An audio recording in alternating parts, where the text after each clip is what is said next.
Welcome to Star Citizen and a summary of CitizenCon 2953, Day 2 and all panels 5 to 9. In the first part of the summary, we showed you everything about Day 1 and panels 1 to 4, as well as the summary and analysis for the Squadron 42 presentation separately. So the part of Squadron 42 will not be covered again in this video. Here we refer to the dedicated analysis. In panel 5, everything revolved around the character development, future NPC groups, gangs and much more was to see. So that we, for example, meet Terra in a different clothing style than in Stanton, and Pyro also has a complete different style. And our clothing has more than just visual reasons here, it marks a belonging to different groups and we can directly show in which direction we tend to play. And this can direct influence the interaction with other groups or characters, depending on which side we are on or which group we are belong to. And even outside of a spacesuit, the use of different clothing items increases. So we can equip items with bags or other gadgets, or even wear weapons. So a spacesuit or armor is no longer definitely necessary here. The storage space and the bags are modular, and there are outfits for different extreme weather conditions. And also in addition, we get different quality levels of clothing, with different wear levels, similar to the wear and tear of the ships. But the belonging to different groups does not only refer to the clothing, because for example, the Rough and Ready gang from Pyro not only relies on clothing, but also on tattoos that represent their rank within the organization. And these rank tattoos are progressive. And, as players, we will be able to work a little for a new rank and then unlock these tattoos for our character and finally apply them. And of course, other features, not just tattoos, are also planned for other groups. But other gangs have also been introduced, such as the Headhunters.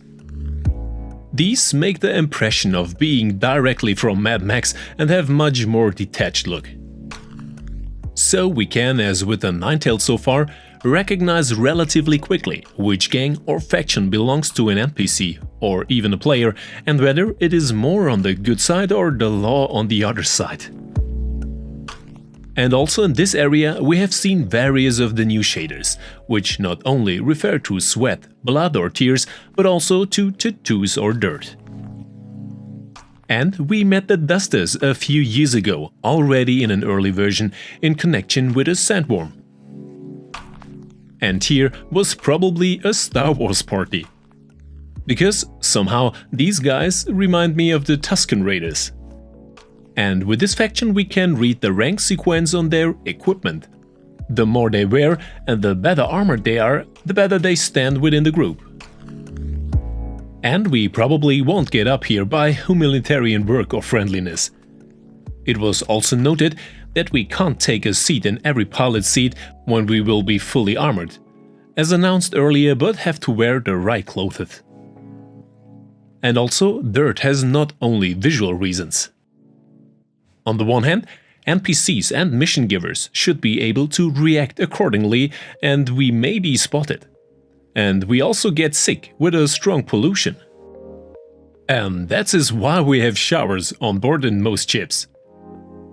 Also, the star close procedure already presented the day before was shown again. And of course, this will not only apply to Squadron 42 but also to the Persistent universe. It was further explained that star close also avoids clipping errors from clothing. This means that your clothing behaves accordingly and does not get into other areas. And this is an enormously high degree of detail only for clothing. In addition, wind and weather influences have a clear effect on corresponding pieces of clothing. However, it remains unanswered whether other wearing influences such as fire or water can also have an influence on this technology. The new hair technology is also one of the characteristics of your character. This is much more extensive and detailed than the previous representation. And this not only allows extensive hairstyles.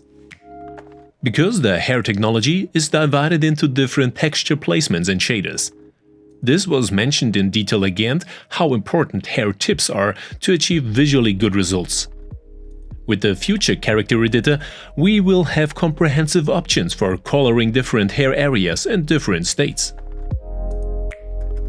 It was noted here that the previous hairstyles will be replaced successively and we will have diverse options in the future variants. But of course, there were not only new and improved hairstyles. Because also 60 new heads were scanned and added to the 18 existing ones.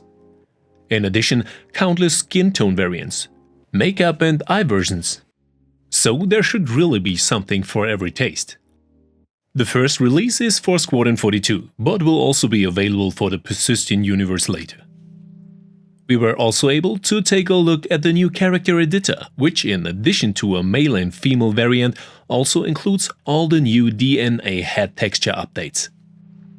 All hairstyles and modification options were also available here, which have a new, improved and more intuitive system. And here, apart from CitizenCon, it was confirmed that we will be able to extract and implant a created character. So we don't have to create a completely new character every time, but we can gradually generate and secure our perfect desired character. And as another highlight, and actually already standard in almost every MMO, is the possibility to use beards. This option was implemented right away, in addition to various other variants of summer sprouts based on facial features. So we can really create an alter ego for ourselves. However, this character development is still limited only to the head of our character. Other areas such as our body size or more are still not available. And of course, all options are available one-to-one also for female characters. Here, in addition with different makeup variants and visual design options. But we will not find any outstanding jewelry for a UAE Navy cadet. In the next area, there was the latest version of the push and pull mechanics in weightlessness, as well as EVA 2.0. Because in addition to a separate display of our EVA fuel, we also have the possibility to move from one place to another by push and pull and to push ourselves off a surface in one direction. Because, contrary to the current version, we will only have limited fuel to our thrust nozzles in EVA in the future. Therefore, the use of the push and pull mechanics is not only economical, but also makes it possible to approach as invisible and quietly as possible. But also adjustments to the ground were made. So we have the possibility, similar to in Arma 3, to take different positions on the ground. And here the character models were adapted so that this also works without any problems, without clipping errors and without difficulties in turning. And that also works in narrow spaces. Updates were also shown in the area of climbing on ladders, with turns and the ability to hold a weapon. But in our eyes, the presentation of a glide over the ground while running was a bit too arcade-heavy. This is more like a Call of Duty and not Star Citizen, so that's my personal opinion. But what is your opinion on this fast-paced slide game? In turn, the simulation of different radiation levels is more exciting, where we get a radiation meter as well as a recording in the body. If this exceeds a clearance value, we get damage and have to take corresponding countermeasures and medical equipments. In addition, Pyro is basically a bit more radiation intensive and stressful that we know from Stanton, so we are confronted very early with the radiation gameplay soon. But also smaller adjustments such as new animations for inventory items, a context menu and various possibilities to press areas and buttons were demonstrated. And here, analogous to the new cockpit animations, our character also executes the action by pressing the respective button or pressing the respective panel. However, there were no hacking mechanics or more profound mechanics which are not yet implemented in the game. This is a matter of some detail improvements. And it was also shown how to operate various switches, turnables or other values to clear obstacles out of the way or to switch off dangerous sources. But we can also book this in the area of a detail improvement. More than a detail improvement, however, is the new loot menu. As soon as we kill an enemy or open a box, we have a completely new view and a significantly improved possibility to manage our inventory. In the lower area, we can clearly see our own inventory, and in the upper area, with the respective context menus, the inventory of our loot. This definitely speeds up the looting process, and we all have the important information, even without a 3D representation of our whole character. Also a new feature is that we have to perform a few more click inputs before we can move on to a final attack. Various scenarios were shown here. Here we can have different results depending on which enemy we attack and whether we approach it completely unnoticed. The non-lethal variant was particularly exciting, in which we can trap and capture enemies. And this was a clear reminder of bounty hunting gameplay 2.0. The new scanner technology was also presented in detail, where objects and enemies are presented in a 3D X-ray view. And here we not only get a mark, but also a corresponding context menu when selecting the respective point. In addition, various usage conditions for different weapon models were shown, similar to the wear and tear system of our ships, which can be visually contaminated after a long use. We now find this again with weapons. And in addition, it was announced that we can also encounter malfunctions with a corresponding weapon wear and tear or impurities. So we can fire our weapon as usual and have to eliminate jamming with a multiple button press. Here, however, everything only depends on a simple button press. But it was clearly mentioned that this area is still in development and has not yet reached a final stage. But not only visually, all FPS weapons have undergone a complete overhaul. This means the recoil behavior and general weapon handling have been significantly adjusted, as it has so far been very rudimentary and simple. In the near future, the weapons will differ significantly from each other, and the modifications used are also much more noticeable. And also in addition, there should be more non-lethal weapons in the future, such as energy weapons like the new Volt Gun here. And there was also an update to the optical sight improvements already presented in Day 1. Here, the different sighting devices were shown directly in the game, whereby we have different optics depending on the movement and depending on the selected sight, which are not only visible to us, but also other players who are watching us. But also in the head-up display area, we can see the capacity, reloading process, or also the number of grenades, as well as the corresponding shortcuts. We see this display when we wear a corresponding helmet in the lower right corner and receive much more information about our condition here. In general, the FPS HUD also looks tidier and clearer than the previous versions. In the next area, various AI skills were presented. These behave much smarter. They use different tactics depending on the situation. For example, they go into cover, evade and more. And also extended tactics like circling the player or firing over cover were presented. But of course, only with corresponding capacities. A prerequisite for this is a functioning server meshing with corresponding capacities to implementing the AI calculations accordingly for the persistent universe. But environmental hazards play also a role, which can be perceived and implemented by the AI accordingly. Here, for example, they do not just run through the fire but seek protection against it. The question arises, will this be exciting whether the AI can use corresponding source of danger for itself, so independently to prepare us for an obstacle? In general, the FPS combat system make a more major impression, but always provided that the AI can act and react accordingly. Here, however, we see, especially in the area of the single-player expansion Squadron 42, no restrictions that the AI can play out its strengths. And also in addition, of course, different script installations and triggers options can be calculated. But there were also new adjustments in the flight area, especially in the animation area.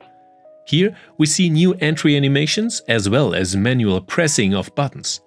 So, if we select the desired function in our cockpit, our character presses the corresponding button or the corresponding function analog is in the cockpit. The question will be exciting whether a delay occurs due to pressing or whether the action is performed immediately and only the animation of pressing the button follows. But the MFDs were also adapted. If we change the different operator modes, the MFD screens also automatically change, so that they remain accessible. Here, the optics were significantly unblocked and the operating elements hovered over to the MFDs, and the middle is now free for the flight and you have a good visual. In general, the overview has been significantly improved, and a lot of information has been compressed on the MFD or in the HUD displays. So we see a lot more information in fewer areas without having to use additional MFDs or open continuous menus. It was also confirmed that the different chip manufacturers use also different design elements. However, there is still an interaction menu with the holding of the F key as usual. In summary, the new HUD elements as well as the new MFD informations offer a significant increase in improvement, as well as a reduction of the so far quite overloading displays in the middle. Also in addition, we have in flight in the upper right corner a display adapted to our flight direction over our status or the shields in front and behind, our weapon systems with corresponding energy display or ammunition, our gimbal mode and the selected fire group all in one HUD. And in addition, our ship status is also marked in color as usual, and all this in this one display. Analogously, we will find in the upper right corner our target display, also with corresponding flight direction, system status and our scanner results. But the flight model itself also have been extensively adapted and expanded. Not only do we feel significantly more G-forces in the atmosphere, depending on which planet we are traveling with G-force, but also in weightlessness the speeds have been reduced and it is gradually changing that we will have to deal with each other more slowly and closer in space combat in dogfight than to work at distances at high speeds. In addition, the master modes have been fully implemented here. Here, so the SCM, the space combat mode, we have the nav mode where we lose weapons and shields here, but can fly at much higher speeds. But the real highlight is the possibility to use the quantum jump without a route setting in the future. That means simply using the quantum drive in one direction and traveling there quickly without having to select a jump buoy and planning a route. But during such a jump, however, we have to take active control to stay within the quantum tunnel. But after the right time and alignment of our ship, we receive a corresponding notification. So the quantum tunnel is stable. And this opens up completely new travel options and also the possibility to raise the exploration to a completely new level. Because we are no longer dependent on corresponding buoys, but can freely decide where we want to fly. A real game changer. In addition, the new quantum animation is definitely an optical improvement to the old system. However, it is questionable whether the corresponding alien spaceships keep their own animations until they are brought to a new level. And space combat was of course also an issue. Here we have significantly improved markings for opponents and friendly players, as well as the new 3D view of our radar. We also get new information and expanded options during space combat to scan our opponents and switch to the different modes. The changed flight model should also be clearly noticeable here.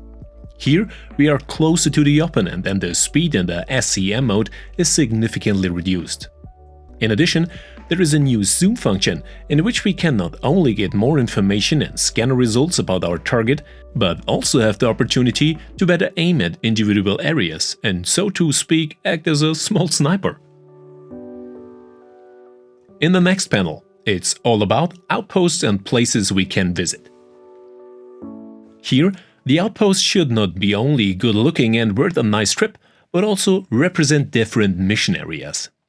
Here, there should be landmarks for each outpost to make it easy to find them and also to keep the orientation. Here we will also be able to interact much more with the environment. Open doors, close, turn on and off lights, so everything that we currently and via significantly increased diversity we also have more feeling to be in a unique place and not only in one of the exchangeable stations and outposts. which we currently get from the Stanton system. But also, resources on site can be adapted accordingly. Life support systems, security systems and defense systems can be deactivated or activated. So a lot of space for different approaches to missions and our own explorations. We can also loot material from NPCs on site, such as security tokens, to obtain access to protected areas, for example, or to prepare for a raid. So a lot of options in our own gameplay, even outside of the normal missions. And here, of course, depending on the outposts, we have a completely different setting. Because a lot of work was invested for diversity, to make these places more different. And of course, we don't always meet peaceful and unprotected settlements, but also outposts of outlaws, pirates and the various gangs, which can fundamentally differ. Not only in appearance, but also here, how we are welcomed. Therefore, the variety of missions is much more. And also mentioned in addition, some locations are connected by some tunnels. And not only locations on the ground, but also space stations are optimized and provided with modifications and improvements. So, there should be different ways to get in and out, such as special and hidden docking points, smaller access points, landing sites or hidden accesses. A current example is the hidden access of the Grim Hex station. Here, we have already the option to land and dock normally, or to leave our spaceship outside and enter the station via hidden accesses. And the same is also to be expected for some of the new pyro stations and the new areas. And of course, the various outposts and stations are linked by call, depending on the owner. So we may have to work on a landing permit first for the corresponding faction, in order to be able to use the amenities of a space station such as medical care or repair options. But here again the note: the shown images and video material is still a demo. It remains to be seen when and to what extent we can play the new systems, stations and various factions accordingly. However, the shown and planned diversity of various stations, settlements and areas is definitely commendable. Because currently we actually only have one type of space station and one type of outpost, with the expansion of the various residence zones. Here, more diversity is definitely necessary and a good point. And the current material gives the impression that currently only outlaws and lawless people come to their rescue here, because we have not seen anything additional for law-abiding dealers or miners in the current demos. And of course, we also don't have a release date here when we can experience a full implementation. Here we stay with the typical Star Citizen, soon TM. The next panel was no less exciting, because here we saw not only the huge underground facilities but also gigantic industrial complexes, which also, depending on who owns the respective complex, provides different approaches for game mechanics, mission designs and the associated missions and options, which was also a topic. The huge complexes not only have a countless landing sites and their own road network, but also various gameplay aspects. From traders, miners to combat aspects, everything is represented here. And again, we have different reputations here. Depending on how high our reputation is, we have access to various areas that lead further and further into the interior, with which we then have access to better missions, higher rewards and accordingly a higher reputation. And here, the different factions that serve as owners of these gigantic structures differ. At the UEE we have a military focus, and here the Grey Cat an industrial one. And there are players at their expense who support a peaceful or industrial style of play. For the proposed Grey Cat complex, the focus is clearly on mining and industry. However, we do not have direct access to the boss floor, but we have to work our way up to the different factions via the missions and reputation system. And to do this, we first have to register at the lobby, check in there and complete various beginner missions. With this, we then unlock further floors up to the boss floor and ultimately have enough reputation to obtain the maximum variance. And in addition, it can be assumed that we can obtain the most varied rewards from the different factions as soon as we have achieved a corresponding reputation here. And of course, this also applies in the non-peace-loving players, because the military aspect in the form of raids is of course already possible here. Here we can also attack structures accordingly, secure our loot and withdraw as unarmed as possible. We have already received a preference for such events or missions with Siege of Orison. Because here, depending on the complex, we get different opponents, a different focus, and also have correspondingly different possibilities of what we can loot. The scenes shown, including the use of tractor beams and loot, are definitely already exciting. And it was noticeable in this area that the scenes we've seen were shot in the current engine. That is, in the current state of the game. Here an implementation would be rather sooner than later. Because the areas shown here, as we can see already in a progressive greybox phase and definitely in the current game engine, which is already currently playable in the persistent universe. In the next panel, we have received an update to the cargo lifts, with some surprises. Because with the physicalized cargo and the cargo grids and up to the 1 to 32 SU containers, we also have the possibility to manually unload and load our cargo via the cargo lifts to our ships.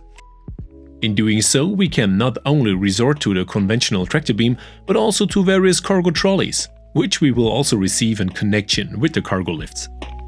But here too, the question is when the whole thing will be available in the game, because the release date was of course not mentioned here either. All the more exciting is the possibility to get ground vehicles directly into the hangar via the cargo lift in the future, and this enable a loading and unloading of ships, equipments, components and more. A clear game changer and a clear quality of life improvement. Because so we don't have to force ourselves to go to any outpost which then has a vehicle pad where we can spawn the vehicle and then only be able to load it. But get to one of the most interesting areas: base building and base constructing. A claim is a basic requirement. This means the possibility, a justification to be able to build a base or another building in a certain area. And depending on the area, such a land claim can make fees and taxes necessary, especially if we plan to build in high secured areas. Here, less secure systems will be much cheaper than building directly in Stanton like here. We also have the possibility to build extensive buildings from defense systems, vehicle hangars, industrial systems, residential modules, and more. Here, 4 different sizes of vehicles were shown, which should help with the base construction. However, these are all still a little further away.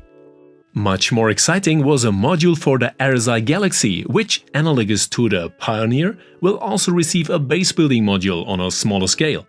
So definitely a considerable upgrade for the RSI Galaxy. Because in addition to the Pioneer, it will be the second ship to even enable a base construction on site. But also bases and constructions in space were mentioned. Here we also make a claim and the drone will examine the area and tell us how high the taxes and costs are. Subsequently, we can then cover our area and start a corresponding construction with the respective resources use. But in general, first of all, built buildings are empty and we have to take care of the interior and equipment. And of course, we can also use various cargo ships for the transport of raw materials and various materials, and are not only dependent on the base construction ships. Specialized ships like the Pioneer or Galaxy have then a production capacity that we can use. And to do this, we need various construction plans and resources to pursue the corresponding asset. And here the imagination is not limited. Garages, elevators, landing platforms, shops, various extractors and industrial components are buildable here. But also critical infrastructure such as water and power supply will be an issue. With this, we have the opportunity to specialize as close as possible in the most diverse directions.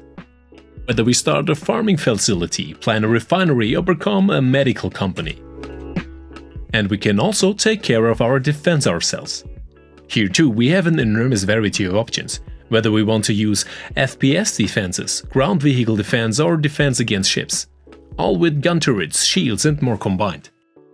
And as a start of development for the base construction, the first quarter 2024 was already named. But when we see this in game, however, is probably a little further away. And with that, we have reached the end of the second day of CitizenCon 2953. And at this point, the note again that the Squadron 42 presentation, which ended the con, is available as Allison analyzes completely separately in a dedicated video for you. And with that, I say goodbye until next time. And of course, see you in the verse.